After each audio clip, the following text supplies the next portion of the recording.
Good afternoon. My name is Jennifer Schultz. I'm the Senior Vice President of Marketing and Communications here at OU Medicine.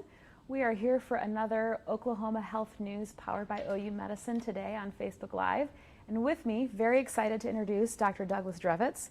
Dr. Drevets is the Regents Professor and Chief of Infectious Disease, along with the Vice Chair for Faculty Affairs here at OU Medicine and the OU College of Medicine. So thank you for joining us. We're very happy to have you here and for taking the time. Well, my pleasure. It's great to be here again. Excellent. So I know, we've had you here before to give us what we've called a situation update around COVID-19. And I think even more important to hear again around that topic, just from the standpoint of the state of Oklahoma, along with other states, are kind of leaning into reopening activities. And I know that has posed a lot of questions for people around what's safe, what should they do, how should we live our lives currently knowing that there's not a vaccine. So I'd like to talk with you a little bit about that kind of information today. So I think maybe the first question is, where do you think we stand right now with the pandemic as far as numbers and what's happening with the pandemic? Right, so that's a good question and a good place to start. So the big picture is that the epicenter of the pandemic is shifting again. As you recall, when we first started this, it was in China and Asia, and then it spread to Western Europe and then to the United States. And now it seems that the focuses of new infections are going to South America, predominantly in Brazil. Brazil is now the world leader in numbers of new cases on a daily basis. The other main place that it is shifting to is the Indian subcontinent, with the countries of India and Pakistan, which are also in the top 10 countries in terms of numbers of new cases. And then lastly, for the first time today, one of the African countries also is in the top 10 in terms of numbers of new cases, and this is the country of South Africa. And so as this germ has during its lifespan and causing the pandemic, it is changing again. So now it is going back east and south. So in the United States and in Oklahoma, are our infection rates dropping, or are they flattened? What does that look like? So in the United States as a country, our numbers of new infections are slowly going down, and more or less on a steady week-by-week basis. It's not a precipitous drop. It's not been nearly as precipitous as in Western Europe with their more stringent lockdowns, but it is going down. So what we are seeing, though, is that there's a large variation between the different states. So states like New York and New Jersey, which had the lion's share of cases at the early part of our epidemic, are really dropping, whereas states like Texas, our neighbor to the south, and then also in California and Florida, are seeing sustained but slower increasing numbers of new cases.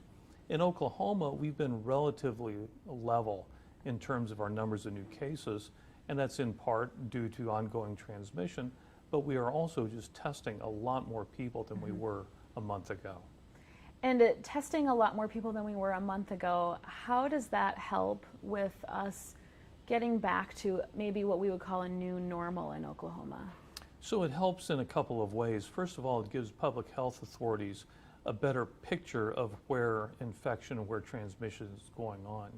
Secondly, it gives the public a good venue of where to go get tested should they either be exposed to somebody with infection or should they develop symptoms that are concerning for COVID.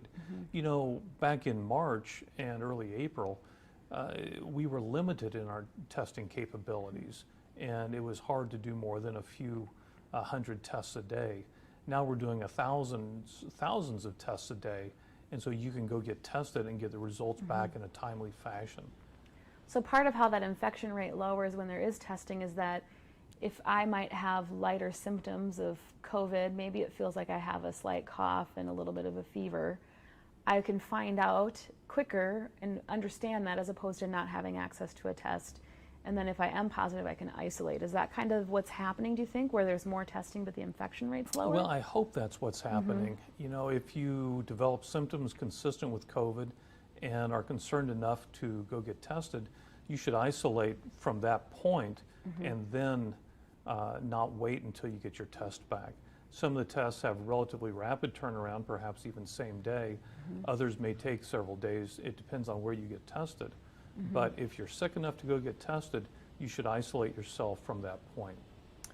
So there's a lot of kind of reopening activities happening around us in Oklahoma and with neighboring states. What are some of the precautions that we, as just members of the public, should be taking as we're out and about and trying to maybe find a new normal? Maybe we're a little stir crazy in our house. Yeah. So a couple of things to bear in mind. Number one is that outdoor activities are going to be a lower risk than indoor activities. So spend more time outdoors.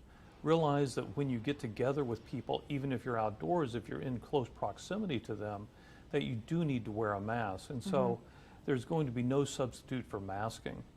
The data show that, as we talk, if I had virus, as I talk, I would be expelling virus-laden aerosol droplets from my mouth, and then they go out and settle in the environment.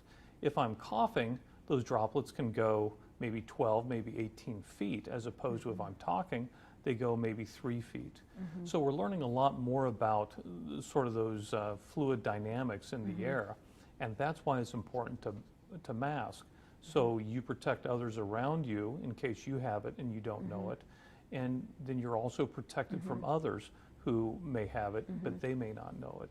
It's pretty clear that a substantial proportion of people can have virus and can spread virus, but never know that they have it. They just don't have symptoms. And I know this topic about masking is sometimes a little bit challenging for all of us because we've not been maybe a society that is used to masking. Maybe other societies in China, as an example, they're used to masking during these types of occurrences. So what would you say to those that are really struggling with the idea that they need to wear a mask? And maybe I'll just make a side note. We both came here in masks, and the reason we don't have them is we're 6 feet apart and mic'd up for a show, but otherwise we would be masked. So what are some of the things you would tell people that maybe struggle with that concept? Yeah, I sympathize with them, and as the temperature and the humidity go up outside, it's going to be harder to wear a mask.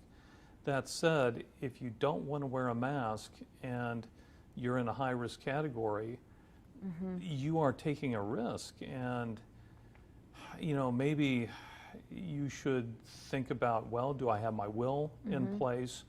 What's going to happen? Can I afford to be ill for 3 or 4 weeks? What happens if I do go into the hospital?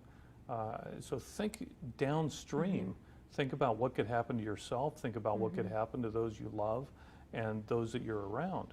I have an elderly mother who is in a memory care facility.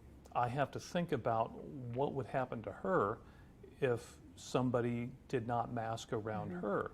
She's in a high-risk category and would not survive infection. So think about others around you.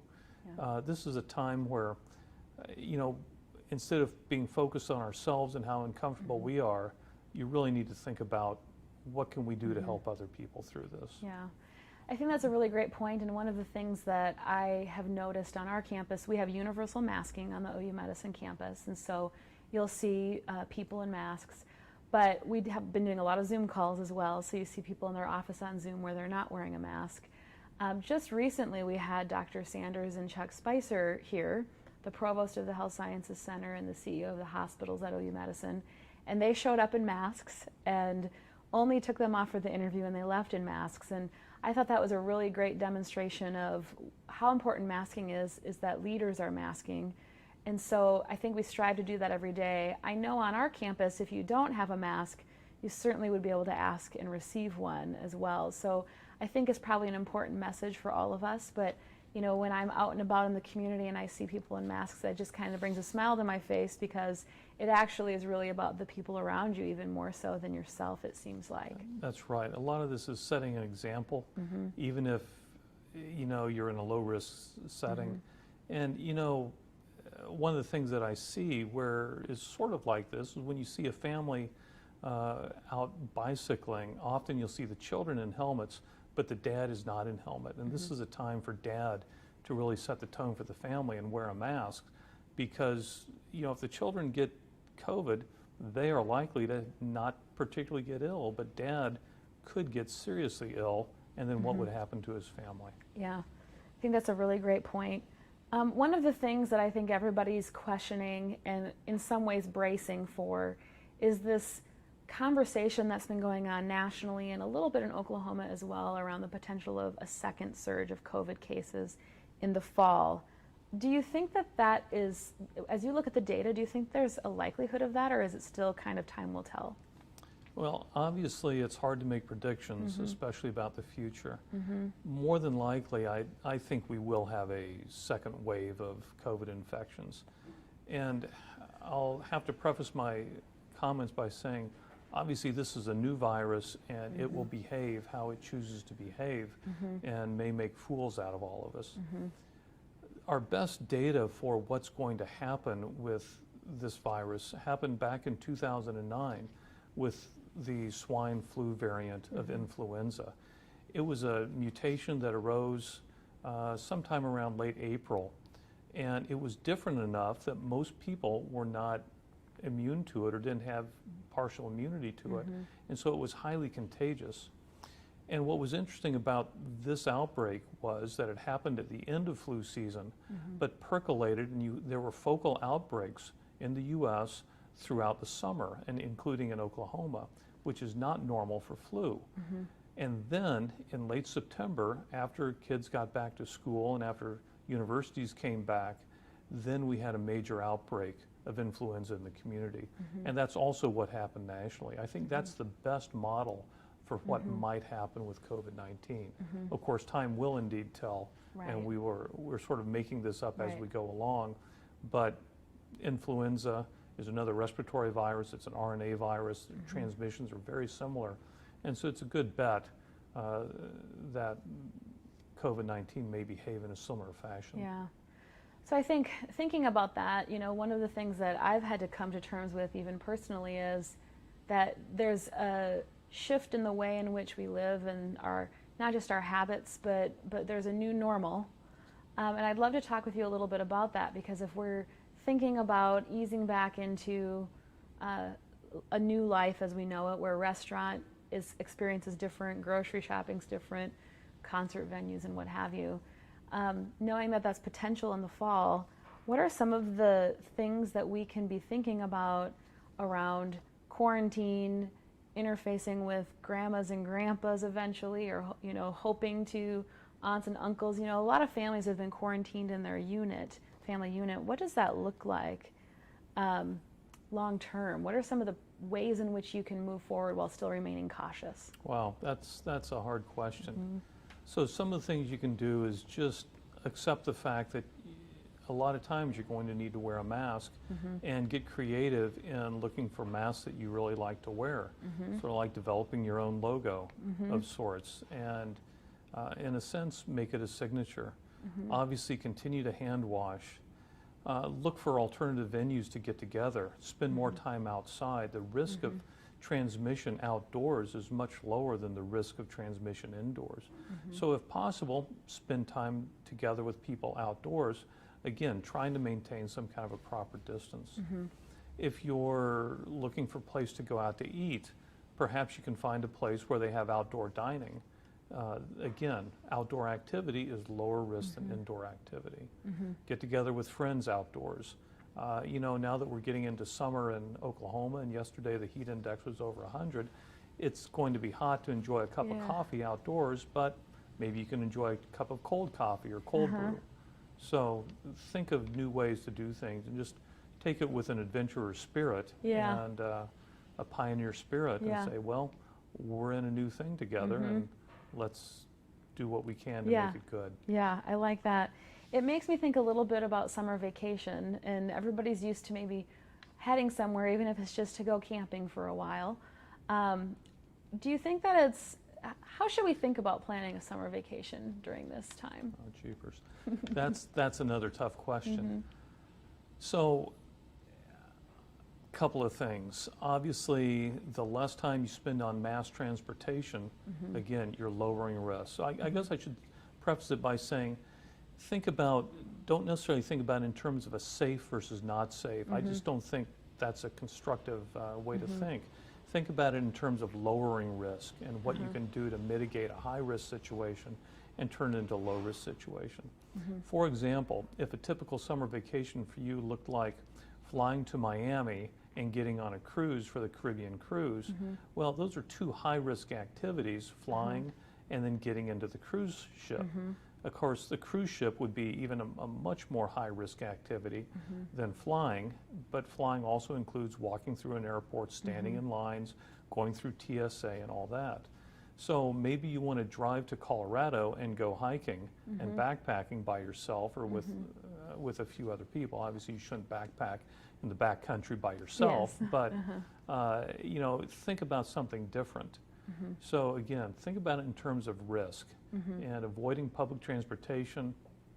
If you do go through public transportation or public places, wear a mask. It's not going to kill you. Take along hand sanitizer so you can wash your hands if you're in areas where you can't get to soap and water, and just be smart about it. So it sounds to me like as things start to reopen, there's a lot of practices that we encouraged people to take when things maybe were more closed as a state. Washing hands, maintaining a physical distance, wearing a mask. If you're ill, stay home. Those things all would really apply to summer vacation, going back to an office setting, doing social activities is kind of what it sounds like to me. Is that pretty accurate? That is very accurate. Same rules apply. Same rules apply. You know. So I just have one final question, and I asked you this when you were on here earlier, but I'm going to ask it a little bit different. What would be the tip or the words of encouragement that you would give your friends and family about COVID? So I think the words of encouragement are this, that again, the vast majority of people are going to do okay if they get infected. You know, everybody is susceptible. People under the age of 18 generally are going to do quite well. In general, there are a few situations where children develop an inflammatory syndrome, but that's relatively few and far between compared with what happens to the elderly. So realize that most people are going to do okay. So then you think about, well, how do I help protect the people who are at risk of not doing okay? And these are people with underlying health conditions and also the elderly. So think that now that we know more about the virus, I think we can better prepare for it and more adequately mitigate risk and more adequately care for the people who need to be cared for. Another thing that we can think about is, you know, we're a few months closer to a vaccine. I expect that perhaps in, again, 12 to 18 months, we will have some kind of vaccination available. At least I'm hopeful for that. And realize that, you know, in states like Oklahoma and places like Oklahoma City in specific, we just did not see the aggressive and severe outbreak such as happened in New York City and some of the major metropolitan areas. So we can be thankful for that. We don't need to we shouldn't lose the lessons and realize that, you know, it is a bad illness, but be thankful that we didn't have such a severe outbreak, but also be mindful that we still have to be careful as we live our lives and as we get back to normal. Absolutely. Well, I think that's definitely a great encouragement and tips for all of us. I know that a lot of people are hoping a new normal is coming soon, and we're all trying to lean into it but be as thoughtful as possible. And I think that's a huge testament to Oklahomans and the Oklahoma Standard for sure, that we're looking out for each other, and also for people like you, Dr. Drevets, who are willing to speak about it so openly in the public. So thank you so much for being here. My pleasure. That's it today for Oklahoma Health News. We will be back next week. We always tailor these topics to things that you message us about. So keep on sending us those direct messages, and we will see you next week. Thanks.